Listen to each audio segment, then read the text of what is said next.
தனுசு ராசி மூல நட்சத்திரத்தில் பிறந்தவர்களுக்கு 30 முதல் 40 வயது வரை உங்களுக்கு சந்திர தசை நடக்கும். சந்திர தசை கொஞ்சம் அனுகூலம் குறைவாக தான் இருக்கும். ஆனால் இந்த 2026ஆம் ஆண்டு ராகு பகவானும் குரு பகவானும் வலுவாக இருக்கிறனால சந்திர தசை உங்களுக்கு அனுகூலம் குறைவாக இருக்குன்னு சொன்னால் கூட இந்த 2026ஆம் ஆண்டு 2025ஆம் ஆண்டை விட பெட்டராக இருக்கும். குரு பார்வை 11ஆம் இடத்தை பார்க்குறாரு. அதனால் என்ன வேலை பார்த்தீங்கனாலும் சரி, தொழில் பண்ணாலும் சரி, உங்களுக்கு பண வரவு இருக்கும். பண வரவில் எந்த பிரச்சனையும் இருக்காது. அடுத்து 7ஆம் இடத்தை பார்க்குறாரு. குடும்பம் மகிழ்ச்சி இருக்கும். ஹஸ்பண்ட் அண்ட் ஒய்ஃபு இது வரைக்கும் சண்டையெல்லாம் இருந்திருக்கும். 7.5 நடந்தது இல்லையா, அதிலெல்லாம் சண்டை நடந்திருந்திருக்கும். இப்போ ஓரளவு குடும்பத்தில் மகிழ்ச்சி இருக்கும். ஹஸ்பண்ட் அண்ட் ஒய்ஃபு கணவன் மனைவி உறவுன்னு சொல்ல இல்லையா, அது இப்போ நன்றாக இருக்கும். ஏன்னா 7ஆம் இடத்தை பார்க்குறாரு இல்லையா, உங்கள் ராசியை பார்க்குறாரு இல்லையா குரு பகவான். அடுத்து 3ஆம் இடம் ராகு பகவான் உள்ள கும்பராசியை பார்க்குறாரு.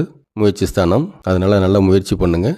இன்கேஸ் பிஸ்னஸ் பண்ணால் பிஸ்னஸில் கண்டிப்பாக முன்னேற்றம் இருக்கும், லாபம் இருக்கும். வேலை பார்க்கும் அன்பர்களுக்கு வேலை பார்க்கும் இடத்துல இது வரைக்கும் இருந்த பிரச்சனையெல்லாம் குறைஞ்சி வந்திருக்கும். 2026 கண்டிப்பாக பெட்டராக தான் இருக்கும் உங்களுக்கு. 4ஆம் இடத்துல சனி பகவான் இருக்கிறாரு. அர்த்தாஷ்டம சனி. அதனால் வண்டி வாகனத்தில் போகும்போது மட்டும் கொஞ்சம் சேஃப்டியாக போயிட்டு வாங்க.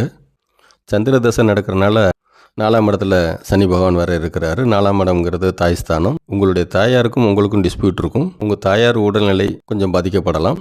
அதனால அம்மாவோட ஹெல்த்தை கொஞ்சம் கேர் எடுத்து பார்த்துக்கோங்க.